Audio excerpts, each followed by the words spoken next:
Hello and welcome to the channel Program It Yourself. I am Rohit and today we are going to install Python and all the Python modules CBSE requires us to for its CS and IP syllabus. So let's begin. So first thing you need to do to install Python is go to the website python.org.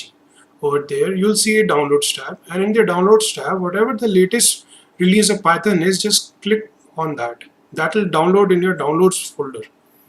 Over here I already have it downloaded, so I'll just double click it and the installation process will begin.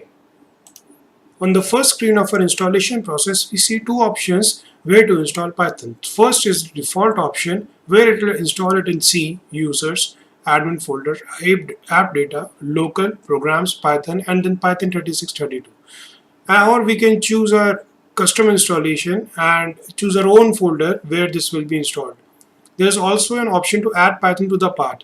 Check this so that you can access Python from anywhere in the system. And for this tutorial, we'll be using the default path to install Python. So click on install now. So while this installs, let me tell you about Python. So Python was developed by Guido van Rossum and was named after the hit comedy series Monty Python's Flying Circus. So there are a few reasons why we use Python, and some of them are listed over here. As you can see that Python has simple syntax, so it's easy to learn. It is interpreted and easy to debug. It's portable. The code can run on any platform like Windows, Linux, and there's no need to change the code. Python is free and open source and available for download. And Python is object oriented. It means the code is designed to be reusable.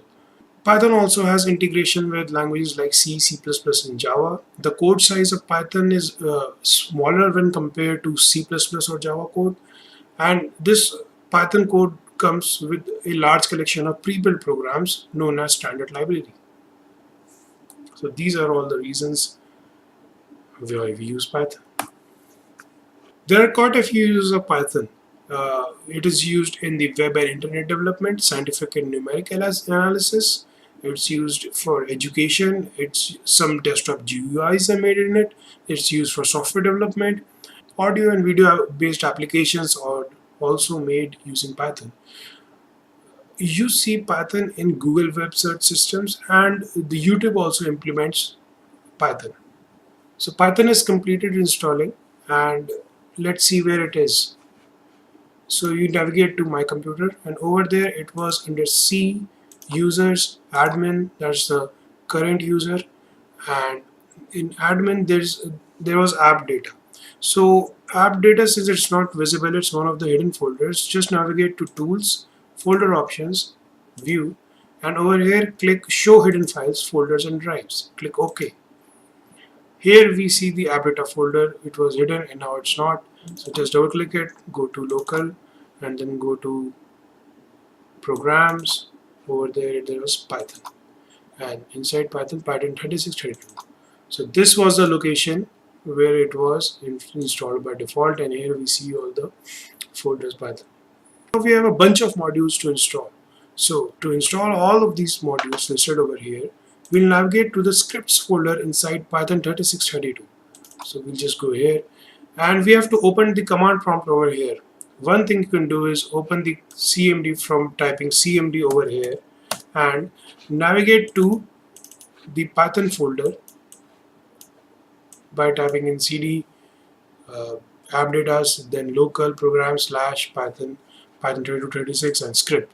But we are going to take a shortcut over here and just click on the address bar over here, type CMD, and you'll see that CMD has been opened on this location, the scripts folder, which is open. So here to install our first module, which is pandas, and it's used for data analysis, we're going to type pip install pandas. It will start downloading and installing pandas. So pandas has been installed. Let's go over to the next one, which is matplotlib, and it's used to plot graphs. So to install this, we'll write pip install matplotlib and press enter. It will start downloading and installing this module. And the next module we will install is virtual env, which is virtual environment, and it creates a separate environment for your projects. So for this we're going to write pip install virtual env. Next we're going to install Django, and Django is used for web development. To install this, write pip install Django and press enter.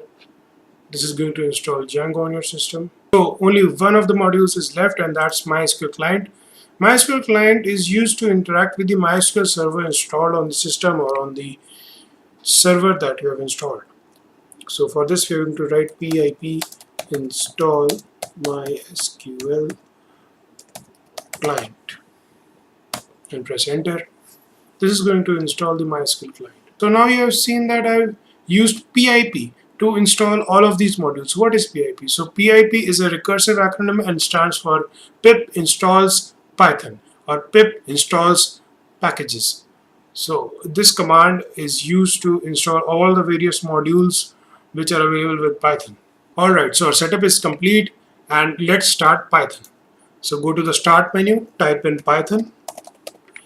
You will see IDLE, Python 3.6 32-bit. So this is the Python integrated development and learning environment, and when we click this, the editor opens up, and this IDLE, it comprises of Python shell and Python editor. So Python shell is the interactive mode and editor is the script mode. So guys, thank you for watching this video. I hope you have found this video useful, and I've now installed Python and all the modules that we'll be requiring.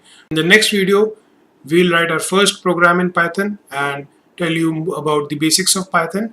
And until then, please send us your questions at our email address that's shown on our screen right now, programityourself@gmail.com, or comment below in this video. And also please do not forget to like, share and subscribe.